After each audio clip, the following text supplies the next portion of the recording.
Descubre esta impactante historia de venganza donde Elena Vargas, una operadora del 112 en Madrid con 11 años de experiencia, recibe una llamada imposible desde su propio apartamento vacío.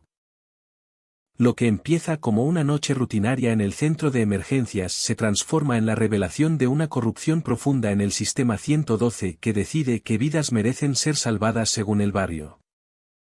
Tras perder a su prometido Carlos por un retraso sospechoso, Elena inicia una venganza inteligente que expone la verdad oculta del sistema. Llena de suspense, drama y justicia poética, esta historia de venganza te mantendrá al borde del asiento. Si buscas relatos de traición, conspiración y venganza contra el sistema corrupto, no te pierdas cómo una mujer común desafió al poder y cambió Madrid para siempre. Historia de venganza. Operadora 112. Corrupción emergencias. Anoche, la consola del centro se iluminó con una llamada que jamás debería haber existido. El identificador mostraba el número fijo de mi apartamento. Vivo sola. Cuando contesté, escuché mi propia voz suplicando ayuda desde dentro de mi casa cerrada con llave. Una llamada que yo nunca había hecho. Para cuando entendí que el sistema mentía. Ya había gente muriendo en barrios que no pagaban lo suficiente. Si todavía crees que el 112 trata a todas las vidas por igual, quédate conmigo. Porque la forma en que tomé mi venganza es la razón por la que algunas personas siguen vivas esta noche. Me llamo Elena Vargas. Durante 11 años he sido operadora en el Centro de Coordinación de Emergencias 112 de Madrid. Somos el salvavidas de Valle de Hierro. Una ciudad de acero y óxido que nunca duerme. Y nosotros tampoco. Era martes. Pasadas las 11 de la noche. Bien entrada la guardia nocturna. El aire del centro olía a café rancio y limpiador industrial. Una sala beige diseñada para mantenerte despierto y concentrado en la miseria ajena. Era el ritmo nocturno de la ciudad convertido en sonido. Mi auricular era mi armadura. A través de él controlaba el caos. Una llamada tras otra. Emergencias 112. ¿Cuál es la dirección de su emergencia? La noche era la sopa habitual de sufrimiento humano. La consola 4 atendía una sobredosis silenciosa en el barrio de la fábrica. La 2 guiaba una reanimación cardiopulmonar. Yo acababa de cerrar una discusión doméstica. Una llamante habitual donde los gritos superaban a las disculpas. Un choque leve en la autovía A8. Rutina.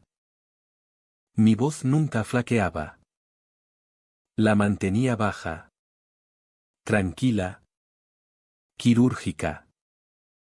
Tomaba el pánico del otro lado de la línea y lo convertía en datos accionables, ubicación.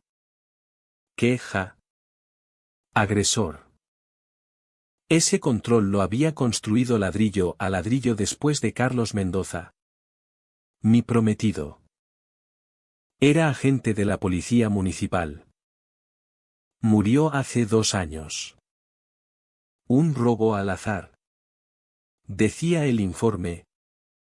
Pero el detalle que me carcomía las entrañas, el que enterraba cada vez que me sentaba en la consola, era el tiempo de respuesta, 17 minutos. 17 minutos para una llamada prioritaria de agente en peligro que el sistema registró como alarma silenciosa de bajo nivel. Empujé el pensamiento hacia abajo. Era una piedra fría y dura en el estómago. Pero las llamadas tenían que contestarse. Los vivos necesitaban ayuda. Los muertos solo necesitaban que siguieras trabajando. Miré mi consola, una fortaleza de información. 6 pantallas. Filas de métricas luminosas. Códigos de evento.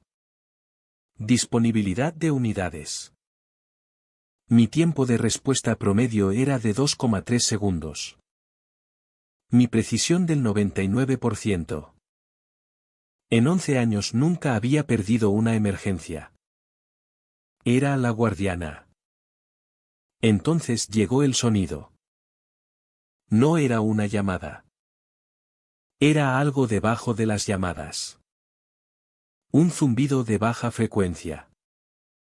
Una vibración que empezó en mis oídos y terminó en mis dientes, haciendo que las empastes dolieran. No era el pitido habitual del sistema, ni el zumbido de los servidores, ni el ruido estático de una línea abierta. Estaba mal. Sonaba digital pero corrompido, como un chirrido metálico de datos siendo desgarrados. Mis dedos estaban sobre la tecla de aceptar, esperando el siguiente timbre. Pero la pantalla se encendió antes de que yo moviera un dedo. El sistema aceptó una llamada por mí. Mi sangre se heló. Eso nunca pasa. Somos la interfaz humana. Cada llamada se coge manualmente. Es la primera regla. Una máquina no decide quién recibe ayuda. Yo lo hago. Me quedé mirando el panel de identificador. Mi cerebro se negaba a procesar los datos. Entrante, Vargas 0908. Apartamentos Cresta del Puerto. Era mi número. Mi línea fija del apartamento. Vivo sola. Mi mente corría buscando una explicación, spoofing. Alguien clonando mi número. Una broma. Un fallo técnico en el nuevo software de enrutamiento. Mi mano temblaba. Sentía el temblor empezando en las yemas de los dedos, amenazando con subir por el brazo. En la consola de al lado, Lucas Navarro soltó una carcajada por algo que le dijo su llamante. ¿Ajeno? Giró ligeramente en su silla y me hizo un pulgar arriba. Lo ignoré. La línea estaba viva. Llevaba conectada 3 segundos. Pulsé el botón del auricular. Con la garganta seca. Emergencias 112. ¿Cuál es su emergencia? Silencio. Luego un sonido que no era silencio. Era el sonido de la proximidad. Una respiración rápida y superficial. Aguda y aterrorizada. Un ruido de roce. Como si el micrófono rozara tela. Entonces una voz de mujer. Susurrando. Frenética. Elena, sabía mi nombre. Elena. No vuelvas a casa esta noche. Están esperándote dentro. ¿Quién es? Exigí, rompiendo mi calma de operadora. Identifíquese. ¿Quién está esperando? ¿Qué emergencia es esta? Escuché una inhalación brusca al otro lado. Como si fuera a decir más. Pero se tragó las palabras.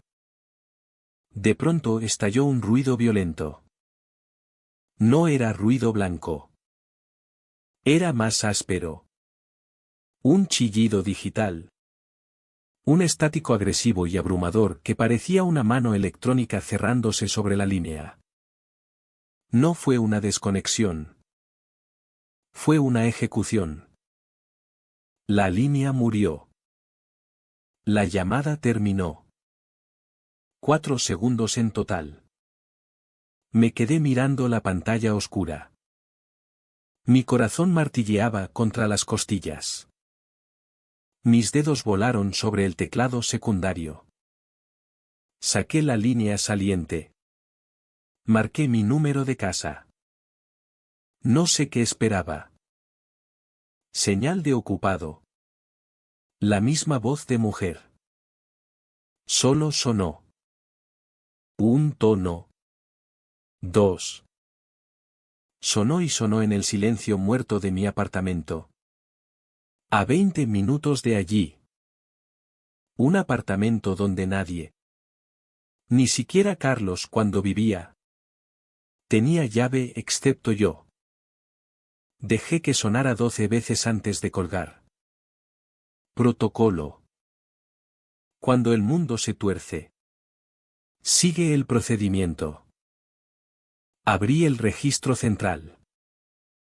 Todas las llamadas que entran en la central se registran. Timestamp hasta el microsegundo. Cada pitido. Cada colgón. Mi pantalla mostraba mi última llamada, el choque leve cerrado a las 11:17. La siguiente, un hurto en progreso aceptado a las 11:26. Miré la hora, 11:28. Refresqué el registro. 11:17, 11:26. Había un hueco de 9 minutos. Un agujero negro, la llamada de mi número. El estático. La advertencia. Según el Centro de Coordinación de Emergencias. Nunca había ocurrido. Vaya. Vargas. Di un salto. Lucas estaba de pie junto a mi consola. Su sonrisa habitual reemplazada por preocupación. Pareces haber visto un fantasma. ¿Estás bien? ¿Te saltaste el cambio de turno? Recibí una llamada, tartamudeé. Odiando la debilidad de mi voz, desde mi propio apartamento. Decía que alguien me esperaba y luego desapareció. La cara de Lucas se relajó y soltó una risa corta. Joder. ¡Qué buena! Los puffes se están volviendo creativos. ¿O es el nuevo sistema que cruza cables? La semana pasada atendí a un tío que juraba que llamaba a Domino's. Lucas.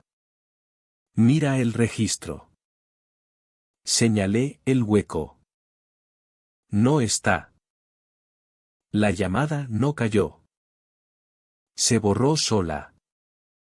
Lucas se inclinó. Tecleó él mismo la consulta. Su sonrisa no se desvaneció. Se derrumbó. Miró del registro vacío a mi cara. El humor había desaparecido. Vale, dijo despacio. Eso no es cruce de cables. Entonces apareció María López, nuestra supervisora de noche. María funcionaba a base de cafeína y procedimientos. Una mujer baja y severa que creía que no había crisis que no se resolviera con un protocolo más claro. Sostenía su taza habitual, la mejor supervisora del mundo más o menos. Le expliqué todo de nuevo. Solo los hechos, la aceptación automática. El identificador. La advertencia. El estático. El hueco en el registro. María no parpadeó. Dio un sorbo largo y lento a su café. ¿Vargas? Llevas dobles toda la semana, dijo con voz calmada. Casi tranquilizadora. Era la voz que usábamos con los histéricos. ¿Estás cansada? No estoy cansada. Te estoy diciendo que el sistema cogió una llamada de mi número y luego borró el registro. Fue una prueba de bucle, respondió Plana. Llevan haciendo diagnósticos en las nuevas tablas de enrutamiento. A veces una llamada de prueba se enruta de vuelta a una consola viva en vez de a un terminal dummy. Cuando el sistema detecta la entrada duplicada, tu línea fija llamando al centro donde trabajas. La base de datos la purga automáticamente para evitar una paradoja de datos. Es un fallo conocido. Era una explicación limpia.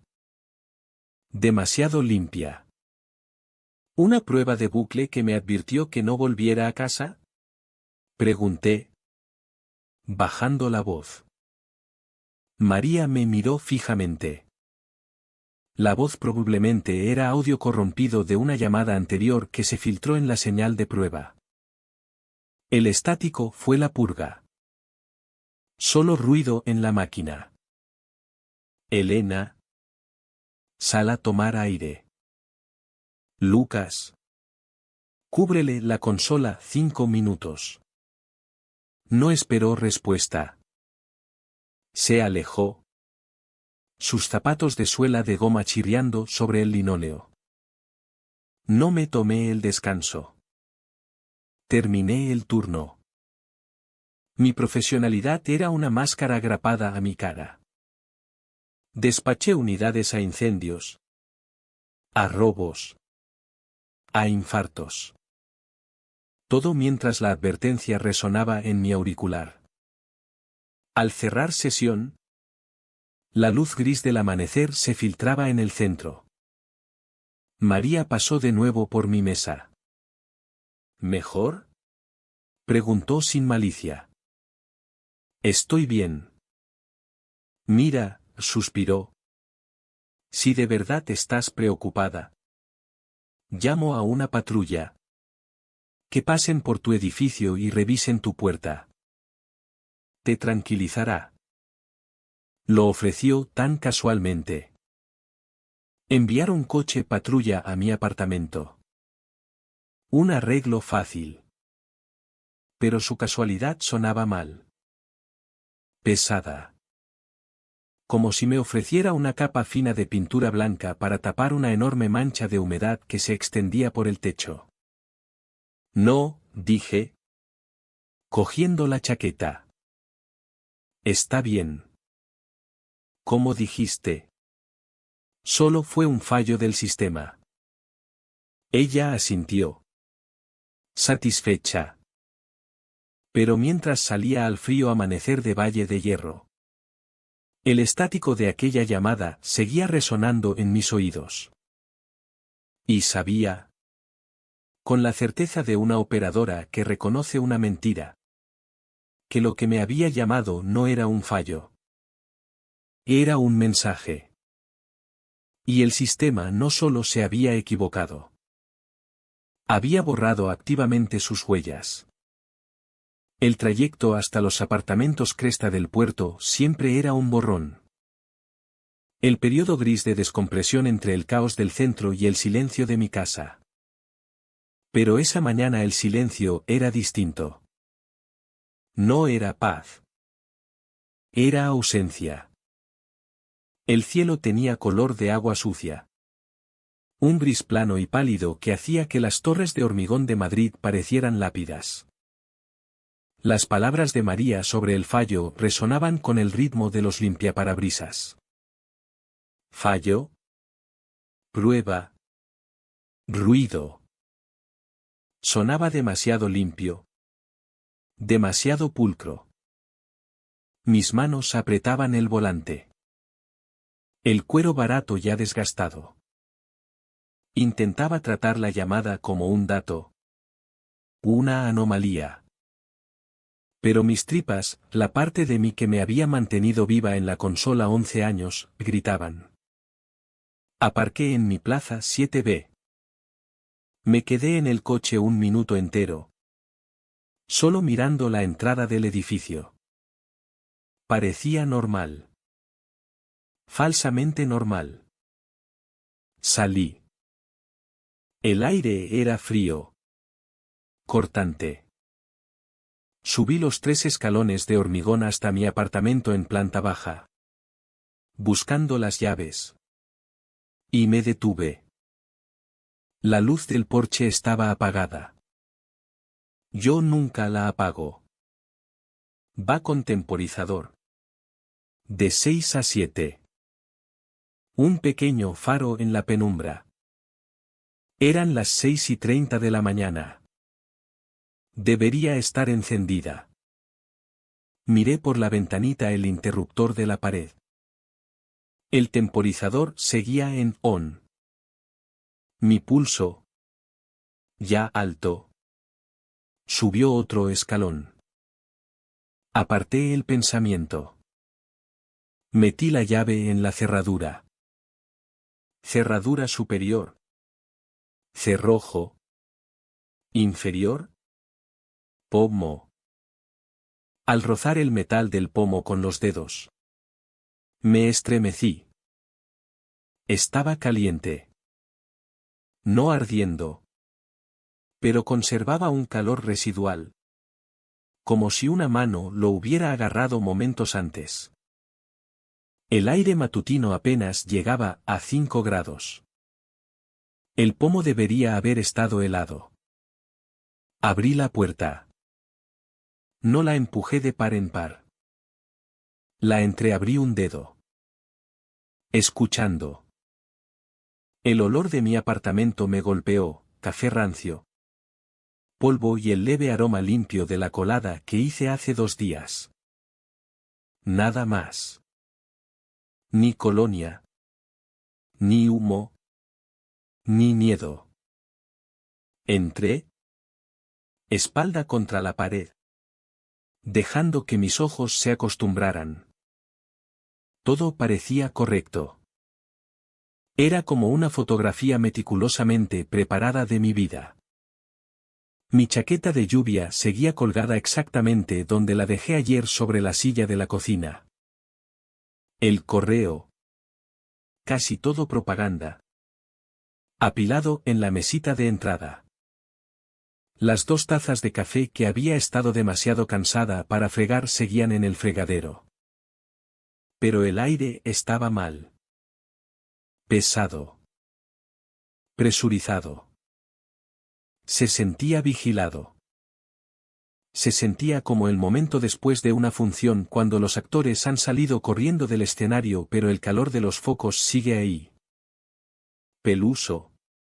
Llamé. Mi voz sonaba débil en el silencio pesado. Es un viejo gato naranja gordo. El sonido de mi llave en la cerradura es su señal para empezar a exigir desayuno. Enroscándose en mis tobillos. Quejándose. Nada. Solo silencio. El apartamento contenía la respiración. Peluso. Llamé más fuerte. El silencio que respondió era absoluto. Vale. Elena. Protocolo. Despeja el espacio. No solté el pomo. Manteniendo la puerta abierta detrás de mí. Escaneé el salón. Sofá.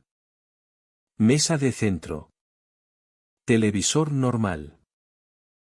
Pasé a la cocina. Cuchillos en el bloque. Encimeras vacías. El pequeño baño del pasillo. Cortina de ducha abierta. Vacío. Solo quedaba el dormitorio. Mi dormitorio. La puerta estaba al final del corto pasillo y estaba cerrada. Mi corazón se detuvo. Yo nunca cierro esa puerta. Duermo con ella abierta. Peluso duerme a los pies de la cama. Necesito la corriente de aire. Necesito saber que no estoy atrapada. Era una costumbre que adopté después de Carlos. La puerta estaba cerrada. Bien cerrada. La rendija debajo era una fina línea negra. Un corte de navaja contra la moqueta beige. Era la única cosa en el apartamento que demostraba de forma definitiva que alguien había estado allí. Alguien había cerrado esa puerta. Mi mano buscó el pomo. Temblaba. Una vibración violenta que no podía controlar. Quería ver. Necesitaba saber. ¿Había alguien detrás?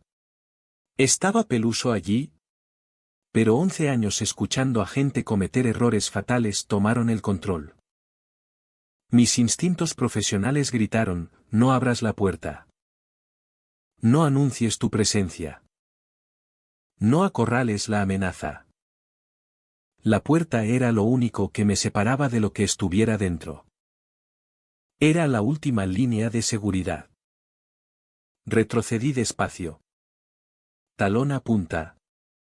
Ojos fijos en aquella línea negra bajo la puerta.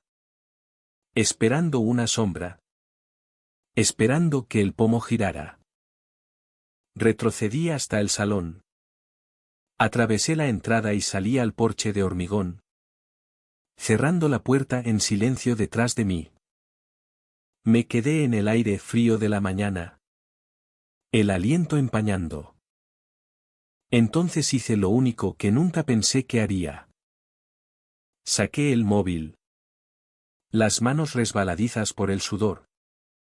Y marqué el 112. El tono sonó agonizantemente lento. Emergencias 112. ¿Cuál es la dirección de su emergencia? La voz era nueva. Una novata. Por el leve tono ascendente. Apartamentos Cresta del Puerto. 1B, dije. Voz plana. Calmada. La perfecta llamante civil. Creo que hay un intruso dentro de mi apartamento. Acabo de volver del trabajo. La puerta de mi dormitorio, que dejé abierta, está cerrada. El pomo de la puerta principal estaba caliente. Mi gato no responde. Le di los hechos. Solo datos. Estoy fuera en el porche. No sé si siguen dentro. Señora. ¿Está a salvo? Estoy fuera, repetí. Necesito unidades. Vale. Estoy enviando agentes. ¿Hay armas en la casa? No. ¿Y vive sola? Sí, dije. Vivo sola. La línea clicó. Estaba despachando. Yo estaba al otro lado. Se sentía surrealista. Escuché las sirenas antes de ver el coche. Las cortaron a una manzana. ¿Cómo les enseñan? 2 unidades de la policía municipal llegaron en menos de 3 minutos. Buen tiempo de respuesta para este barrio. 2 agentes. Uno joven. Uno mayor y cansado. Se reunieron conmigo en el camino. Señora. ¿Usted es la llamante?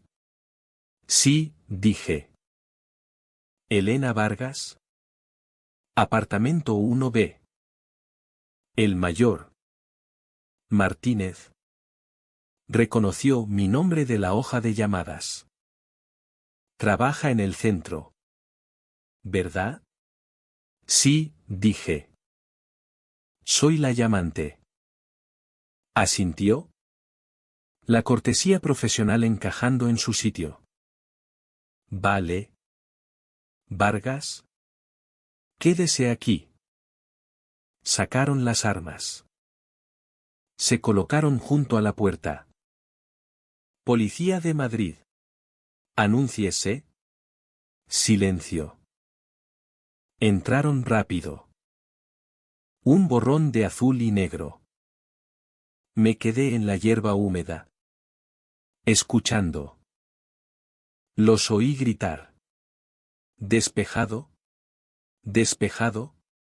Baño despejado. Luego el sonido que temía, el fuerte crujido cuando uno de ellos pateó la puerta del dormitorio. Pasos. Martínez salió guardando el arma. Está despejado. Señora. No hay nadie. Volví dentro. El apartamento ahora olía a adrenalina y botas embarradas de los agentes. La puerta del dormitorio estaba destrozada, colgando de una bisagra. Miré dentro. La habitación vacía. Nadie en el armario. Nadie bajo la cama. Solo mi habitación. Entonces oí un ruido diminuto y aterrorizado. Me arrodillé y miré bajo la cama. Pegado a la pared. El pelo erizado. Los ojos como platos. Estaba peluso. Temblaba violentamente. No había emitido sonido. Había estado demasiado asustado para moverse. Tranquilo. Amigo, susurré. Alargué la mano y siseó. Parece bastante asustado, dijo el agente joven desde la puerta. Miraba alrededor. No hay signos de entrada forzada. Las ventanas están bien cerradas. Nada parece revuelto. ¿Seguro que no cerró la puerta esta mañana por accidente? Miré la madera astillada. Nunca la cierro. El agente mayor. Martínez. Suspiró. Seguro que vive sola. ¿Señora? Ningún invitado reciente. ¿Es novio? Esa pregunta. Tan simple. Tan procedimental. Tocó un nervio ya en carne viva. No, dije. Voz cortante. Estoy segura. Después de que Carlos muriera, no había dejado que nadie se quedara a pasar la noche. El apartamento era mío. Mi fortaleza. Vivo sola. Los agentes fueron educados. Redactaron un informe. Circunstancias sospechosas. No encontraron nada. Ni huellas que no fueran mías. Ni signo de entrada. Ni robo. El joven sugirió que podía ser estrés laboral. Vosotros los operarios escucháis lo peor todo el día. Es fácil volverse paranoico. Mi primo hizo un turno y tuvo que dejarlo. Decía que empezaba a oír sirenas mientras dormía. Sugirieron que viera a un psicólogo. Recomendaron cambiar las cerraduras por si acaso. Se fueron. Volví a estar sola. De pie en mi apartamento iluminado a plena mañana. Sosteniendo a mi gato que todavía temblaba. El aire ahora era frío. La puerta principal abierta de par en par. Pero la sensación de ser vigilada no se había ido con ellos. No dormí esa noche.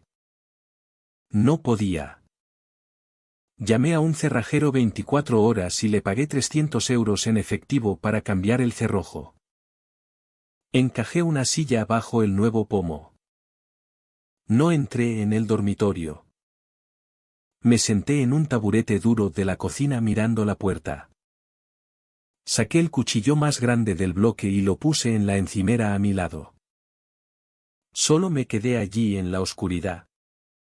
Escuchando el zumbido de la nevera. Cada crujido del edificio.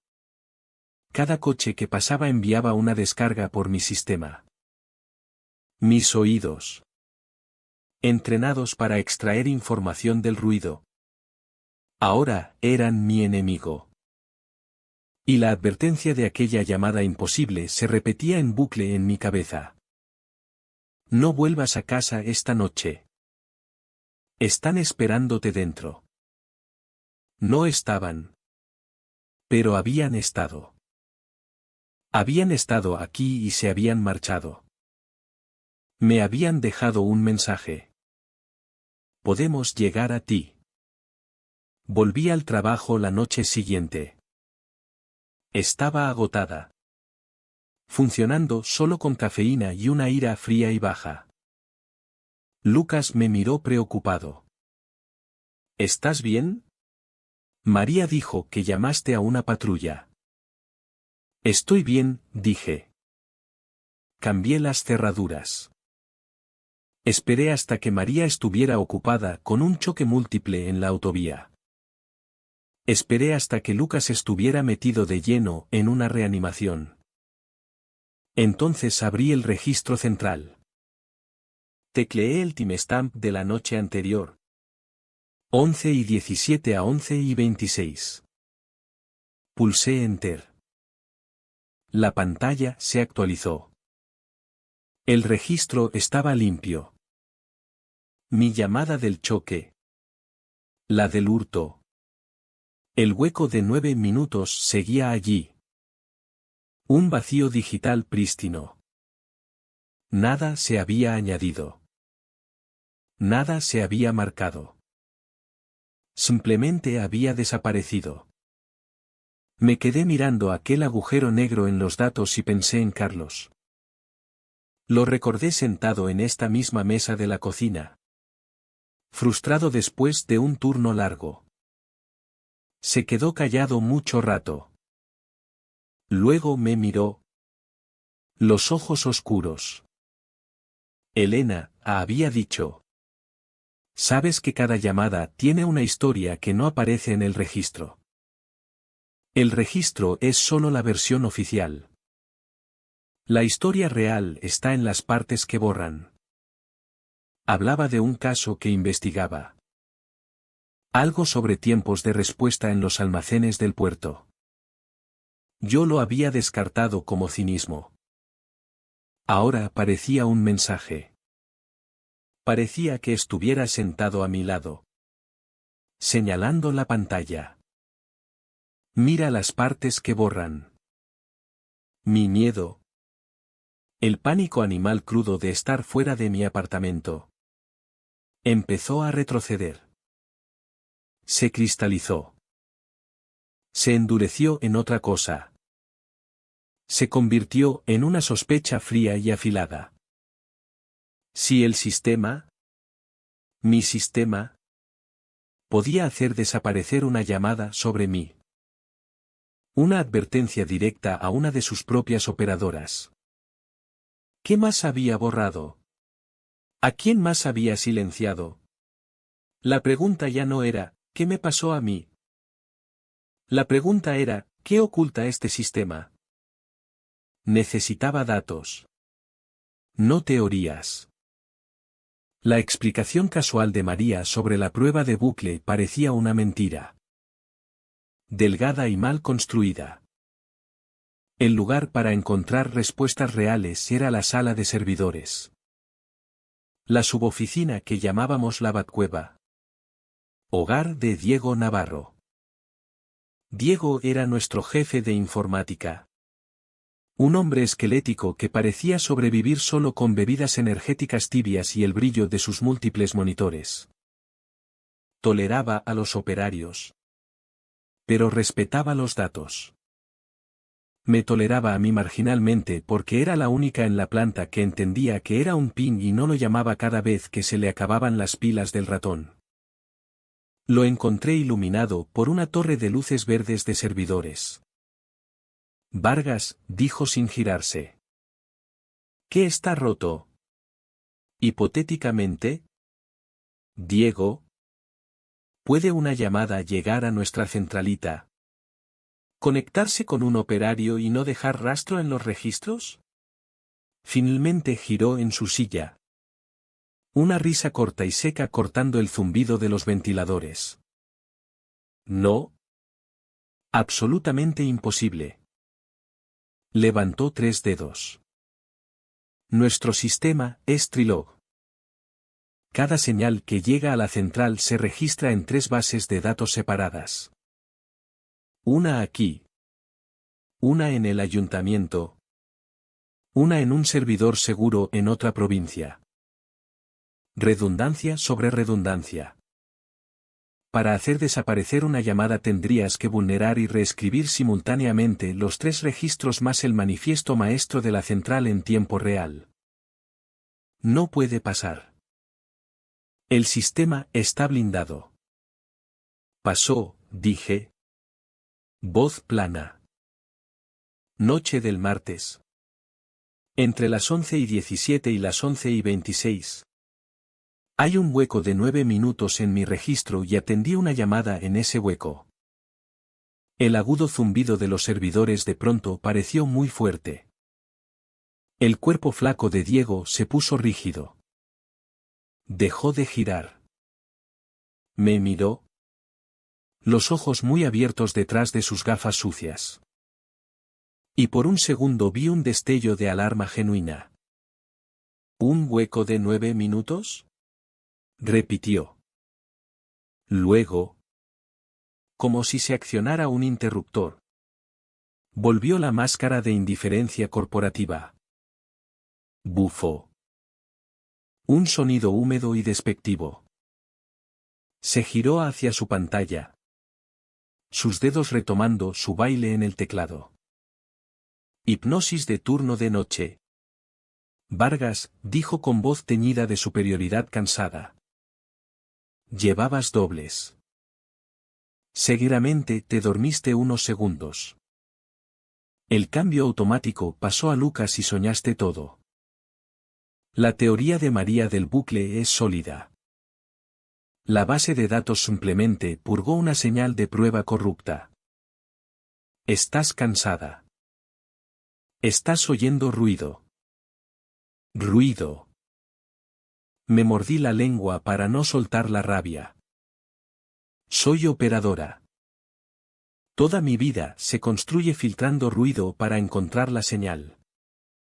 Una vez despaché una unidad táctica a una mujer que pidió una pizza de pepperoni porque oí el silencio entre sus palabras y la respiración controlada y silenciosa del hombre que ella decía que no estaba allí. Salvó a un niño de un coche cerrado porque pude distinguir entre un llanto real y un jadeo ahogado por falta de oxígeno. Yo no oigo ruido. Salí de la Batcueva. El frío de la suboficina pegado a mí. Estaba sola. Sí, Diego.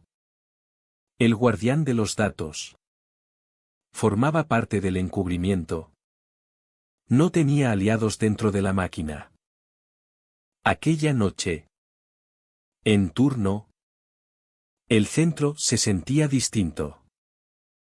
El aire estaba presurizado. Cada llamada parecía cargada. Cada clic de teclado sospechoso. Durante la calma de las 3. La hora muerta donde la ciudad contiene la respiración. Sara Gómez se deslizó en la consola vacía de al lado. Sara era joven. Apenas 2 años en el puesto. Todavía con ojos brillantes y fácil de asustar. Elena, susurró. Voz temblorosa. Tengo que enseñarte algo. Pero no le digas a María que te lo enseñé. ¿Qué es? Sara. Anoche. Después de tu rareza. Recibí una llamada. Mira. Sacó su historial en el monitor compartido. Llegó alrededor de las 2. El identificador era policía municipal. Así que llamó un poli, dije. No. Mira el número. Señaló. Extensión interna 7399. Comprobé el directorio de la policía esta mañana. Esa extensión no existe. No está asignada. Es un número fantasma. ¿Cuál era la emergencia? Eso es lo raro.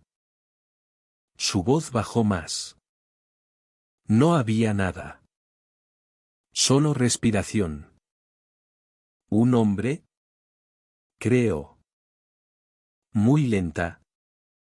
Muy rítmica. Como si estuviera dormido y tecleando. Oía clics de teclado rapidísimos. Como alguien escribiendo código o comandos lejos. Mi piel se heló. ¿Qué hiciste? Dije 112 2 veces y colgué. Me acojonó. Pero mira el registro. Resaltó la entrada. No estaba registrada como llamada entrante 112 ni admin interna. El sistema la había etiquetado automáticamente como PIN de mantenimiento interno. Nunca había visto esa etiqueta. Susurré, mirando la pantalla. Exacto, dijo Sara. Ojos muy abiertos. Los pins son paquetes de datos. Son silenciosos. No respiran. La marqué para el turno de día y el informático me respondió que debía haber leído mal la etiqueta y que era un handshake rutinario de servidores. Pero yo no leí mal. Es como si el sistema usara estas líneas fantasma para escuchar. Volvió a su consola, dejándome sola con la certeza de que no era la única. Los fantasmas estaban en la máquina de todos. Intenté concentrarme en mi pantalla. En el mapa de Madrid. En los iconitos de coches patrulla y ambulancias. Llegó una llamada. Una intoxicación estándar en la calle Tercera. Moví el ratón para asignar unidad. Mi pantalla parpadeó. Un cuadro negro, crudo y sin bordes, apareció en el centro de mi monitor. No había botón de aceptar. Ni icono del sistema. Solo texto blanco en fuente monoespaciada. Deja de investigar. Las operadoras que cavan demasiado profundo se desconectan. No estuvo allí más de un segundo. Un parpadeo literal y desapareció. Me eché físicamente hacia atrás. La mano volando al auricular. ¿Qué? Abrí el historial de mensajes del sistema. El registro estaba vacío. Pingueé al técnico de guardia. Un chico nuevo llamado Ben. Ben. ¿Acabáis de enviar una alerta a toda la consola? Negativo. Vargas. Nada por mi parte. Todos los servidores verdes. ¿Estás bien? Estoy bien, tecleé. Cortando la conexión. Mis manos estaban heladas. Mi respiración superficial. Desconectada. La palabra resonó en mi cabeza, abriendo una herida que mantenía cosida. Carlos. Hace 2 años. Sentado en mi mesa de la cocina. Frustrado. Removiendo la comida en el plato. Llevaba semanas callado. Hay algo sucio. Elena había dicho en voz baja. Algo sucio en los tiempos de respuesta. Te lo digo. Dejan que las unidades se queden paradas. No es aleatorio. Es sucio. Le dije que estaba paranoico. Le dije que era burocracia municipal. Recortes presupuestarios. Operarios perezosos de otros turnos. 3 días después estaba muerto. Un robo al azar en su propio apartamento y el detalle horrible que yo, como operadora, no podía reconciliar. 17 minutos de tiempo de respuesta. 17 minutos para una prioridad 1. Agente en peligro. En una ciudad donde la media para un tiroteo civil es 7. No solo lo mataron. Lo desconectaron. Cuando llegué a casa aquella mañana no me quité ni la chaqueta. Fui directa al armario del pasillo. A la caja de cartón marcada, Carlos. Personal. Estaba llena de sus cosas. Su placa de la academia. Su gorro favorito de la policía gastado. Fotografías metidas bajo un montón de viejos registros de servicio. Encontré un cuaderno negro fino. Mi corazón martilleó. Lo había visto escribiendo en él. Pero pensé que eran notas de casos. Lo abrí. No eran solo notas. Eran datos. Fechas. Horas. Números de caso. Todo relacionado con llamadas al 112. Su letra angular de zurdo llenaba las páginas. Llamada 112 a 2.234.058 incendio. Registro muestra 22 minutos de retraso. Unidad 4C estaba a 2 calles. Cancelada. Llamada 112 a 20.223.419 agresión. Zona Oeste. Desajuste de audio. Llamante informa disparos. Registro muestra queja por ruido. Editada. Página tras página de discrepancias. Llamadas canceladas. Retrasos imposibles. Archivos de audio que no coincidían con los registros de texto. Estaba rastreando los registros. Estaba rastreando los huecos. Pasé a la última página. Una sola entrada escrita pocos días antes de morir. El sistema está lleno de agujeros. Están borrando las llamadas que no encajan. Tengo que preguntarle a Elena. Ella siempre ve lo que falta. Dejé caer el cuaderno. El suelo pareció hundirse. No solo sospechaba. Estaba investigando. Había encontrado los mismos huecos que yo acababa de descubrir y pensaba pedirme ayuda. Murió antes de poder hacerlo. La llamada fantasma desde mi apartamento. La advertencia. Los huecos en el registro. No era una nueva amenaza. Era un eco. Era la misma máquina. El mismo sistema.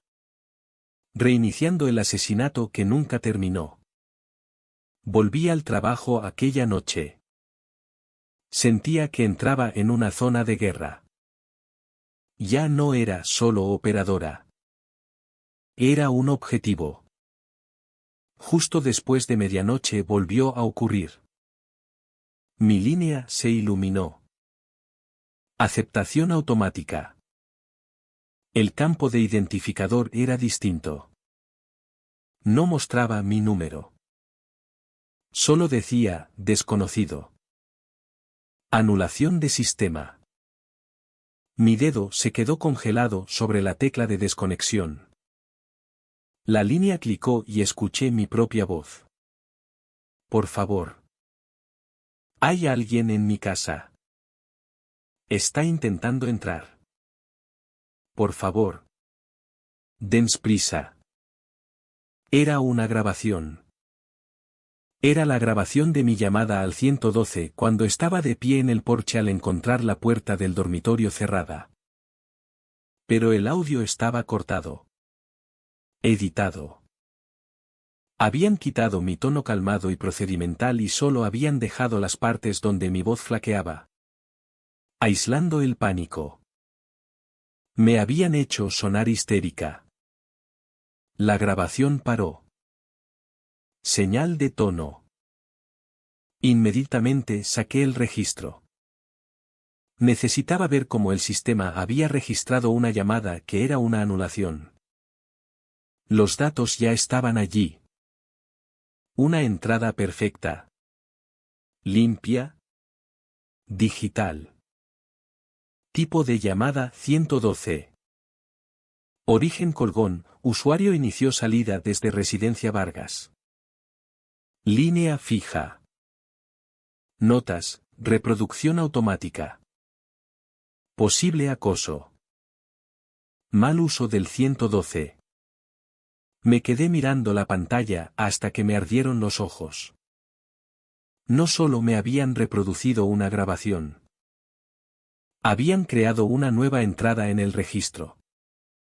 Habían tomado mi propia voz de una llamada legítima de auxilio y la habían reutilizado. Habían hecho que pareciera que yo, Elena Vargas, estaba sentada en mi apartamento llamando al 112 desde mi línea fija, reproduciendo una grabación de mí misma y colgando. No solo ocultaban los huecos. Estaban construyendo una nueva realidad falsa dentro de los registros. Tenían acceso a mi perfil de voz. Tenían acceso a los manifiestos de llamadas. Podían hacerme parecer loca. Podían hacerme parecer inestable. Paranoica. Una criminal que abusaba del sistema de emergencias. Si iba a María ahora. Si le enseñaba esto. ¿Qué vería? Vería prueba. Prueba de que yo era quien estaba acosando al sistema. Prueba de que yo era la operadora que había cavado demasiado profundo. Yo era la que se estaba desconectando. Estaban construyendo un caso contra mí. Estaban usando mi propia voz. Mi propia profesionalidad. Para pintarme como una empleada inestable. Un riesgo. No solo borraban el pasado. Reescribían mi presente para desacreditar mi futuro. Estaba encerrada en mi apartamento. El nuevo cerrojo reluciente. La puerta del dormitorio astillada era un recordatorio constante. Ellos tenían el sistema. Tenían los registros. Tenían mi voz. Yo tenía una caja de cartón y un recuerdo. La voz de Carlos volvió a mí. No desde una llamada fantasma. Sino desde una conversación real. Estábamos en una barbacoa.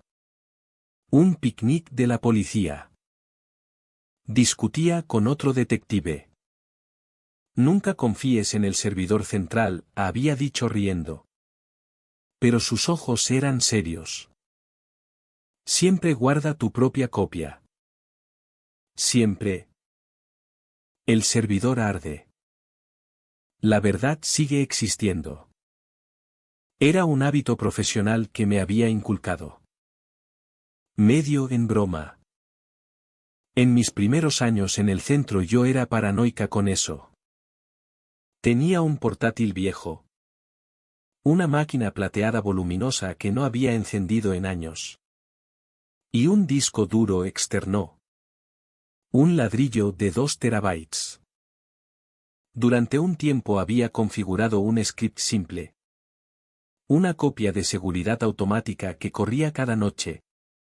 Sacando mi registro personal de despachos y todos los archivos de audio asociados. Lo dejé de hacer más o menos cuando me ascendieron a operadora senior. Más o menos cuando Carlos saqué el viejo portátil de debajo de la cama junto con un enredo de cables olvidados.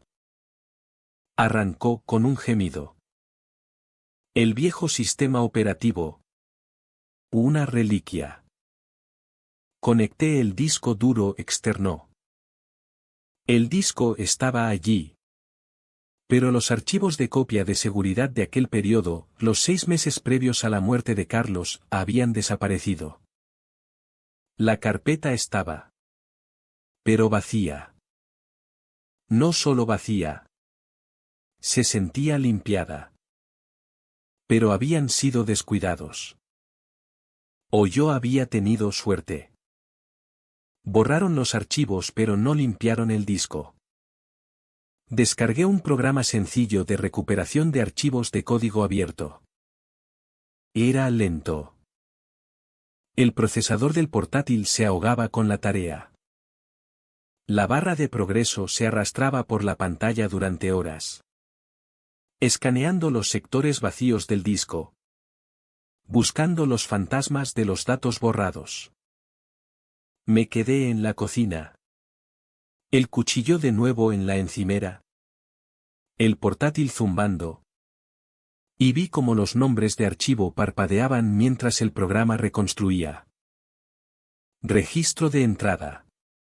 El resto de la historia se desarrolla exactamente igual que el original. Pero completamente localizado y escrito en español natural, Elena encuentra los archivos recuperados. Contacta con Javi Torres, el hacker aliado. Reúne pruebas con Natalia Soto. Planea la operación en una furgoneta. Entra al centro disfrazada. Hackea el sistema con el puente analógico. Emite en vivo la verdad a toda la ciudad a través de altavoces de emergencia. Autobuses. Supermercados y radios policiales. Confronta a Víctor Campos en directo. La inspectora Daniela Acosta revela ser agente encubierta. Llegan los federales. Detienen a Víctor. El sistema vuelve a la normalidad pero ya limpio. Elena sale caminando entre sus compañeros que ahora la miran con respeto. Y termina recibiendo una llamada de otra operadora de otra ciudad pidiendo ayuda. Convirtiéndose ella misma en la primera llamada de auxilio. Todo adaptado con nombres españoles. 112. Madrid. Barrios de Vallecas y Salamanca. Policía Municipal. Ayuntamiento. Etc. El texto completo mantiene la misma extensión y detalle emocional del original. Sin cortes. Elena caminó hacia la salida. Los operadores que había trabajado 11 años la miraban en silencio. No era un paseo de vergüenza. Era el suyo. Formaron dos filas silenciosas mientras avanzaba. Nadie habló. Lucas encontró mis ojos. Asintió. Una vez. Un gesto de respeto profundo y doloroso. María lloraba en silencio. Lágrimas corriendo por su cara mientras miraba la pantalla. Dándose cuenta de lo que la habían obligado a participar. Salí del centro de coordinación. El pitido de las llamadas reales. El sonido de mi antigua vida. Se desvaneció detrás de mí. Sabía que nunca volvería a sentarme en una consola. En el ascensor. Daniela Costa fue todo negocios. Ya sabes lo que viene ahora. ¿Verdad? Dijo sin mirarme. Los abogados de Escudo Ciudadano. Los del ayuntamiento. Intentarán destrozarte en el estrado. Te pintarán como una operadora inestable y de luto que se volvió loca. Usarán tu suspensión. Usarán que involucraste a una menor. A Natalia. Siempre necesitan una cara para culpar cuando el sistema se rompe. Salimos al vestíbulo. Que ahora era un mar de agentes estatales. Lo sé, dije. Estoy preparada. ¿Lo estás? Preguntó. Va a ser feo. Me detuve justo dentro de las puertas de cristal. Fuera. Las luces rojas y azules pintaban la calle mojada como una acuarela de pesadilla. No necesito que crean que estoy estable. Inspectora, dije. No me importa que me llamen loca. Solo necesitaba que toda la ciudad escuchara la llamada hasta el final. La escucharon. Ya no importa cómo me llamen ahora. La verdad está fuera. Fuera. La escena era caótica. Las multitudes que había atraído la confesión de Víctor ahora eran un circo mediático completo. Las furgonetas de noticias tenían sus antenas parabólicas levantadas. Bañando el edificio en luz blanca dura. Un reportero local hacía una conexión en vivo y por los altavoces de su furgoneta oí el bucle, la voz de Víctor Campos gritando: no vale ni una demanda de una comunidad de propietarios. Sus vidas. La emisión en vivo de Natalia había sido capturada. Era real. Era permanente. La gente en la multitud sostenía carteles. gritando al edificio. Vi a una mujer llorando, sosteniendo una foto enmarcada de un hombre. El electricista. María Pineda. Juan López. Ya no eran pérdidas aceptables. Tenían nombres. Por aquí. Señora Vargas, dijo Daniela guiándome hacia un coche federal sin marcas. Subí atrás. La puerta se cerró, aislándome del ruido, de la vida que acababa de detonar. Miré atrás al edificio del centro. Solo era una caja de hormigón y cristal. Un edificio de oficinas. Pero ahora era una escena del crimen. La más grande de la ciudad. El coche arrancó. Las sirenas de los vehículos de emergencia reales. Los que iban a ayudar a la gente. Se desvanecían entrando y saliendo. Mi teléfono desechable. El que Javi me había dado. Vibró en mi bolsillo. Lo miré. No era Javi. No era Natalia. Un número desconocido nuevo. Contesté. ¿Hola? La voz al otro lado era joven, aterrorizada y familiar. Era la voz de una operadora. Espero que sea el número correcto, tartamudeó. Soy operadora en Sevilla. Escuché su emisión. Alguien en su ciudad la retransmitió. Todos la oímos. Sevilla, dije. El corazón hundiéndose. Aquí no tenemos el sistema escudo ciudadano, dijo la chica. Aquí lo llaman centinela. Pero es lo mismo. Sé que lo es. Están enrutando llamadas por zona. He visto los registros. Pensaba que estaba loca. ¿Qué hago? Por favor. ¿Qué hago?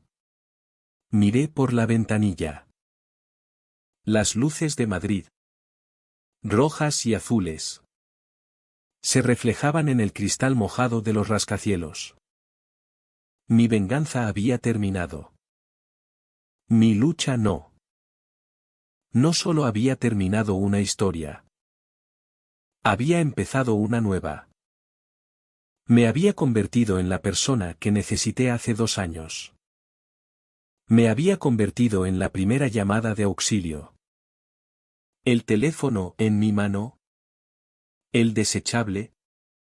Vibró con otra alerta. Una notificación de llamada perdida. El ID, 0908 Cresta del Puerto. Mi propio número. El bucle se había cerrado. El fantasma que empezó todo por fin estaba en silencio. Miré el número nuevo en la pantalla. La chica de Sevilla. Primero, dije. Mi voz ya no era de víctima. Ya no era de operadora. Sino algo nuevo. Graba todo. No confíes en sus registros. Haz tus propias copias. Y cuando estés lista, llámame de nuevo. Miré el número nuevo en la pantalla. Esta vez, yo estaré al otro lado de la línea. Pulsé guardar.